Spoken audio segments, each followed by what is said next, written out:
Jadi dari kemarin tuh banyak yang penasaran terus nanya ke gue, Coach, gimana sih caranya investor ngitung valuasi startup?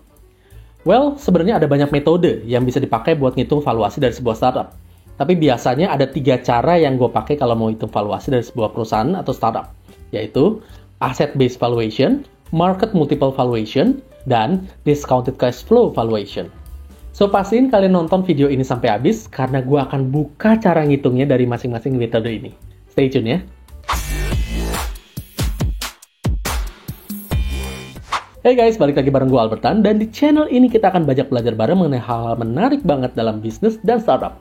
Mulai dari marketing, inventory, finance, purchasing, juga recruitment. Dan seperti di intro dan judul video ini, kali ini kita akan belajar bareng gimana sih investor ngitung valuasi dari sebuah startup. Which is tadi ada 3 ya yang mau kita bahas di sini. Asset-based valuation, market multiple valuation, dan discounted cash flow valuation. Oke, langsung aja kita masuk ke metode yang pertama, yaitu asset-based valuation. Di metode ini cukup simple, karena kita akan lebih fokus menilai aset dari sebuah startup atau perusahaan dikurangin sama semua kewajiban-kewajibannya, atau disebut juga biasa sama liabilities yang dimiliki oleh startup ini. Jadi misalnya, startup kalian ada di bidang retail, terus punya aset misalnya gedung, uang cash, inventory, yang di total-total misalnya sebesar 10 miliar rupiah. Lalu kalian punya hutang senilai 3 miliar. Maka valuasinya berdasarkan asset-based valuation ini adalah 10 miliar dikurangi 3 miliar. Jadi 7 miliar. Atau kalau mau cara simpelnya ya kalian tinggal lihat balance sheet-nya kalian. Nah sekarang pertanyaannya, gimana kalau startup kalian bukan startup yang punya aset fisik banyak? Misalnya dalam bidang jasa gitu ya. Well, artinya kita akan bahas metode berikutnya, yaitu market multiple valuation. Namanya juga multiple kan? Jadi di metode ini kita akan fokus sama pengalinya. Pertanyaannya, apa yang dikali dan harus dikali berapa? Jawabannya adalah kita harus lihat earning-nya dan kita akan kalikan dengan faktor pengali yang sesuai dengan industrinya yang apple to apple. So, biar lebih jelas, kita pakai contoh. Let's say kita mau cari valuasi dari sebuah perusahaan. Sebutlah namanya perusahaan A. Dan ternyata di luar sana ada perusahaan sejenis yang ada di industri yang sama. Sebutlah perusahaan B. Perusahaan A omsetnya 250 miliar dengan earning-nya 10 miliar. Sedangkan perusahaan B punya omset sebesar 300 miliar. Earning-nya adalah 30 miliar. Dan perusahaan B ini sudah diinvest sebesar 30 miliar untuk 25% saham. Otomatis kita tahu dong berapa valuasi perusahaan B ini? Yes, 120 miliar. Tahu dari mana? Iya, kalau 25%-nya 30M, ya tinggal kali 4 aja, jadi 120M. Nah, angka 4 ini adalah faktor pengali yang akan kita pakai untuk valuasi di perusahaan A kita. Caranya juga sama.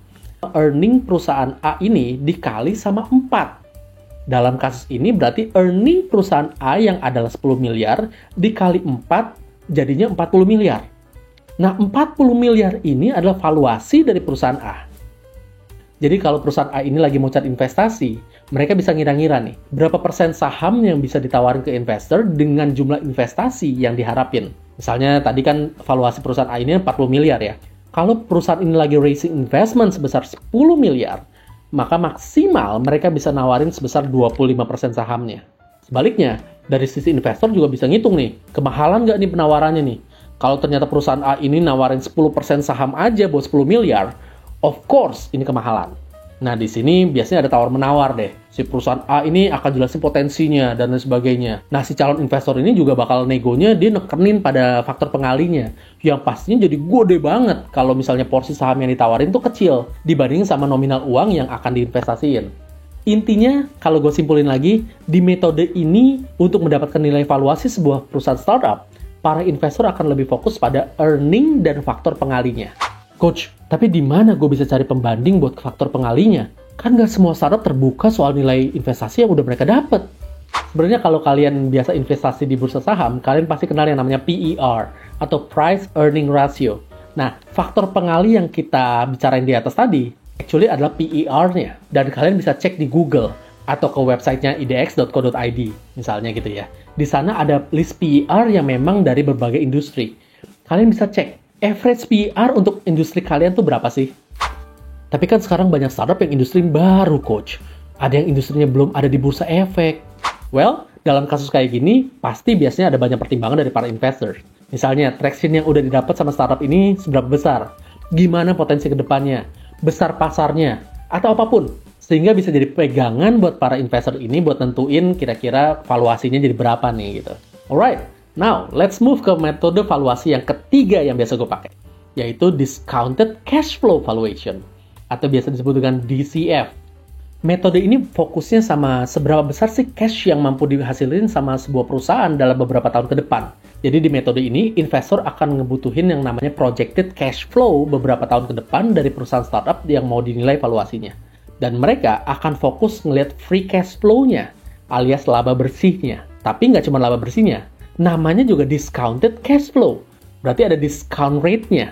Discount rate ini tuh sebenarnya actually resiko atau tingkat resiko dari si investors. Mostly untuk startup biasanya sekitar 20-50%. Biasanya buat startup yang udah ada traction, gue akan kasih taruh misalnya 20%. Tapi kalau startup-startup teknologi yang baru mulai misalnya gitu, mostly gue akan taruh 50%. Jadi secara konsep, kalau kita mau ngitung valuation dengan discounted cash flow ini tuh, investor akan ngitung berapa sih present value dari setiap cash flow yang dihasilin oleh startup di setiap tahunnya dalam beberapa tahun ke depan. Cara ngitung valuation-nya adalah kita tulis dulu cash flow yang udah diprediksi oleh startup. Misalnya, tahun pertama, startup A diprediksi akan memperoleh cash flow senilai 1 miliar. Tahun kedua, 3 miliar. Tahun ketiga, 2,7 miliar. Tahun keempat misalnya ada peningkatan nih, jadi 5 miliar. Lalu tahun kelima misalnya cuma dapat 4,5 miliar. Habis itu kita tentuin discount rate-nya. Taruhlah di 20%. Nah, cash flow dari masing-masing tahun ini kita akan hitung present value-nya dengan rumus cash flow tahun N dibagi dengan 1 plus R dipangkatin N. Berarti dalam case dari startup A tadi, kita bisa lihat present value untuk tahun pertama adalah segini. Tahun kedua adalah ini, tahun ketiga, 4, dan 5 segini.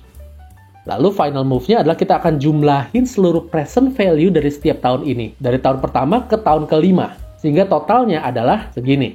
Nah, total inilah yang akan menjadi nilai valuasi startup A saat ini menurut investors dengan metode Discounted Cash Flow Method. Alright guys, jadi itu adalah 3 metode yang biasa gue pakai buat ngukur valuasi perusahaan startup. Tentunya at the end of the day, nggak cuma valuasi dan penawaran saham yang jadi pertimbangan investors untuk invest di startup kalian. Traction, growth yang eksponensial, potensi ke depan, kesulitan tim, bahkan chemistry juga pasti jadi pertimbangan. So hopefully sekarang kalian bisa punya gambaran gimana sih investor ngukur valuasi startup kalian. Dan pastinya sekarang kalian bisa ngukur nih startup kalian sendiri. Berapa sih valuasinya? Untuk kemudian nanti kalian bisa kasih penawaran ke calon investor kalian yang worth it tuh segimana sih? Kalau kalian masih ada pertanyaan, silahkan tulis di kolom komen di bawah ini supaya kita bisa diskusi bareng. Alright guys, thank you for watching and I'll see you on the next video. Bye-bye! Oh ya, again, buat kalian yang kelupaan belum subscribe, ingat selalu buat subscribe, like, dan share video ini ke teman-teman kalian, biar makin banyak lagi yang dapetin manfaatnya.